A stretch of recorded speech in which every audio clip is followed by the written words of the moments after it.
Good day, everyone. I'd like to welcome you back to Contemplating Catholicism. Contemplating means to think deeply about some things, and Catholicism is something, or it's a religion, that you have to think deeply about because it's what we might call a contemplative religion. You have to think about it.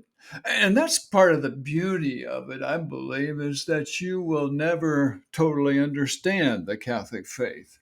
This journey of contemplation will continue throughout your life, no matter if you're a cradle Catholic or you're a convert to it or you're a revert, it continues. But I'd like to share today about the realities. And there's three different realities that I can think of that drew me back to Catholicism as a revert. Three things that I think are absolutely essential as we contemplate Catholicism. And the first thing for me was this: silence. Silence. In order to think deeply about things, we have to have periods of silence in our lives. My wife and I went through a time in our lives that we call a monastic time that we spent a lot of silence, in silence, and thought deeply about many different issues, and the Catholic faith was one of them. But the problem with silence is that we are so surrounded by noise all the time. You think about it. We get comfortable with noise. It surrounds us. It kind of envelopes us, and many people feel uncomfortable when there's silence. But silence is part of contemplation. There's a book that I appreciated along the same line, and it's from Cardinal Sarah. It's called The Power of Silence Against the Dictatorship of Noise. I like how the title puts it because we're under a dictatorship of noise.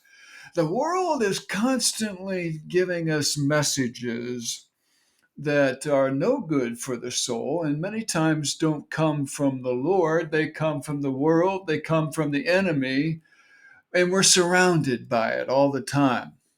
Cardinal Sarah, he says in this book, which is certainly true, noise surrounds us and assaults us.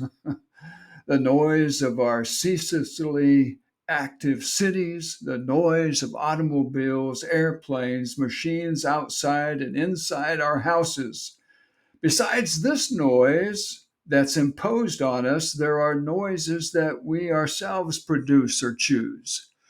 We choose many times to have noise. We want to have something constantly going on in our ears so that we don't have to contemplate silence sometimes. Sometimes we walk on a track, and there are many people on the track that we run into.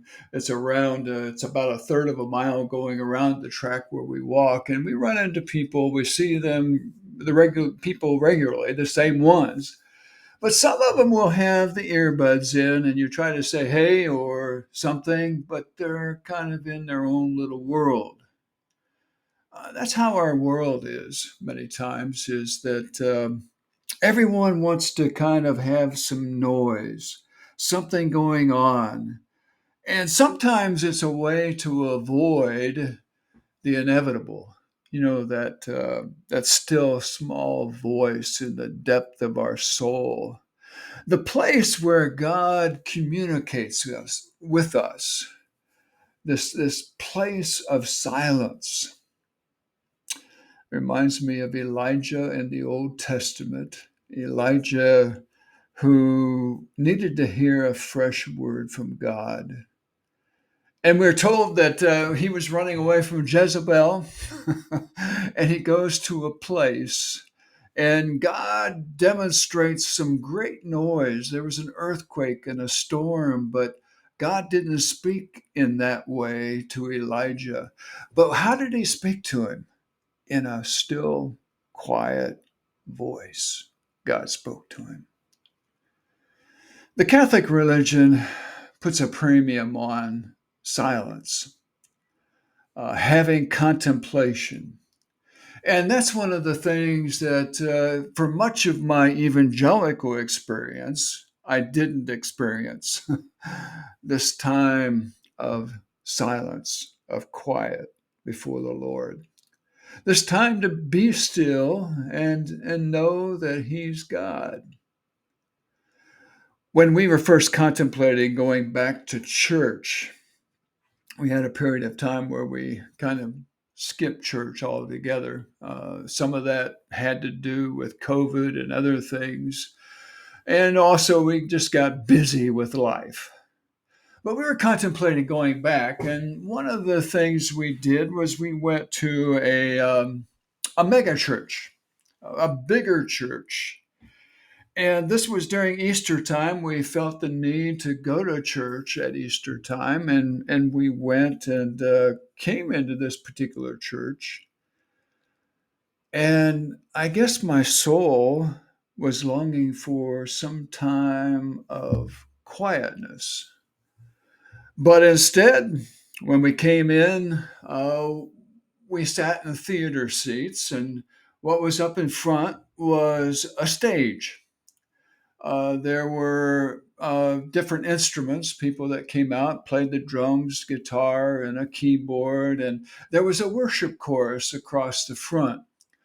And it was loud. It was uh, something you could kind of get into in a way, the music. You could sing the same choruses. And the pastor had an entertaining message, and they served lattes out in the lobby. What more could you want? Uh, it just didn't cut it for me. I was looking for also silence, quietness. I wanted to hear God's voice in the depth of my soul, and the only way that I can experience that is to have times of quiet, silence. Many churches don't do a very good job of that. They like to hype you up. You can get hyped up and you can get into the music and you can yell and you can have holy laughter and you can have all kinds of other noise. But quiet, I'm glad for quiet. One of the things that happens as we come into the Catholic Church, in our church here locally, is there's quiet. Most people are very quiet before Mass. Um, there's a time where you kneel and you look at what God has given you in the church building. But there's also a red candle up in front. That's a reminder that Jesus Christ is there in the Eucharist. But it's a time to quiet your soul. And there's other times in the Mass where you simply have times to be quiet. It's a place where God speaks to us. One of the things that drew me back to Catholicism was quiet, having a created time for being quiet. And it's great to have a tradition that puts a premium on quiet, silence, a time we can withdraw from the noise of the world and hear from God. That's one of the things that drew me. Another thing that drew me back to Catholicism was mystery. Mystery. You know, in many churches, there's not a whole lot of mystery because you have some hymns you sing, the pastor preaches, and everything that people understand about God's is on the words of a page. And many people think that they've mastered that. So there's not a whole lot of mystery. But in Catholicism, there's a lot of room for mystery. The Catholic tradition has great mystics like Saint Catherine, Teresa of Avila. You have Saint John of the Cross. This particular book, the collected works of Saint John of the Cross, changed my life. Um, this great mystic of the church experienced God on a very deep level. And that's the problem with many of us as Christians. It doesn't go very deep. But through the mystics who experience God on a very deep level, we can enjoy the same thing as we read their writings, as we spend time with God and His Word and in prayer, and also contemplating the mystics. Great book. It will change your life. The mystics. Another aspect of mystery is thinking deeply theologically. You can go as deep as you want to go, a whole lot deeper than one puny mind is able to comprehend. I've been reminded of this reading another book lately, is The Mysteries of Christianity. Matthias Joseph Chabin uh, starts by talking about the mystery of mysteries, the Trinity. In the Catholic tradition, you won't ever exhaust things intellectually with your mind, with the mysteries of God in that sense, because it's deep. It comes from God. Of course, it's deep. You'll never exhaust it. You'll never completely understand it. And that's the great thing. It's great to be in a tradition that goes deeper than I could ever go into. And that's the nature of the church, and the ecclesia, the ecclesia. The church is deep. It has a deep rooted history, and God has revealed himself through the centuries, through his word that we'll never totally comprehend, and also through his interaction with the church. Drew me back into Catholicism. The mystery. One other thing that drew me back, and this is probably the main thing, and this is the main thing that probably distinguishes us Catholics from everyone else, and that's the mystery of the Eucharist. The Eucharist. Of course, we as Catholics believe that the Eucharist is the body and blood of the Lord. Taken from John chapter 6 and the Last Supper narratives, and also from the teaching of the Apostle Paul, we come to understand that it's more than just a little wafer and some grape juice. But through the Mass, there's a genuine transubstantiation that happens. There's a change in the elements to where they become the actual body and blood of the Lord. John chapter 6 was convincing to me that Jesus, he spoke of the necessity of partaking of his body and blood. Now, that's another area that can't be understood on a superficial level. It can only be understood through faith, but the mind to comprehend it and to appreciate it, it's a lifelong journey. Um, Another book that had an impact on my life is this book here, The Eucharist, by Lawrence Feingold. And this is another one of those quick reads of about 600 and some odd pages, but defines the Eucharist, what's happening in the Eucharist. Starts out scripturally, of course, the passages that I alluded to. The Old Testament types and the typology of the Eucharist, and then traces through the church fathers how they perceived of the Eucharist and many of the theological issues of the Eucharist and the differences between Catholicism and some other religions like Lutheran and Zwingli, Calvin, and how other denominations may view communion. But for the Catholic, it's what distinguishes us as Catholics. If you believe that communion is the real body and blood of the Lord, you're Catholic.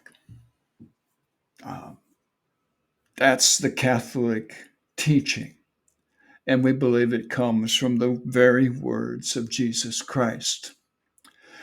Some thought it very strange this past summer when different Catholic groups throughout the country went in Eucharistic procession, when they had the monstrance held up by normally by a priest or someone else, perhaps a deacon, and there was a great march from different ends of the country coming to Indianapolis, and there was a time of Eucharistic celebration. Now, many who look at that from different backgrounds look at that and say, that is strange, or perhaps you think it's idolatrous, but not idolatrous at all. We believe that it's the real presence of Jesus Christ in this host, in what looks like a piece of bread, but it's transubstantiated into the very body and blood of the Lord. That changes everything. Some people, they think in order to have a good worship service, you have to hype things up. You have to get people excited. You have to appeal to the emotions. You have to have some demonstration, maybe, of whatever it is that is a demonstration that God is there. Maybe it's casting demons out or a variety of other things. But for the Catholic, we believe that the Lord Jesus Christ is there in the Eucharist in a very real way. And we take him in our own bodies through the Eucharist. We receive his flesh and his blood in this host. That's something that many people don't understand. You may try to understand that your whole life. It's what distinguishes us as Catholic. The transubstantiation, the very body and blood and presence of Jesus Christ with us. What a blessing. Something that I'll never completely understand, but I believe it. Because really, it's a tenet of faith. But when you move into it and you recognize it by faith, confirmed, of course, by the Word of God, the Scriptures, you recognize this changes everything because it's real. It's the real presence of the Lord. What a great privilege it is. The things that drew me: silence, time to think about the faith, the depth of it, time to think about God and how he's at work in my life. Mystery, times of contemplation, never completely understanding, but always growing in an awareness of God and his presence in my life. And then Eucharist, the very body and blood of the Lord that I'm in communion with. What a blessed privilege that is. That's what drew me back. And If you're contemplating Catholicism, these are tremendous gifts, something that you're not going to find in many other places, but God offers it to us. Thank you for being with me today. God bless you.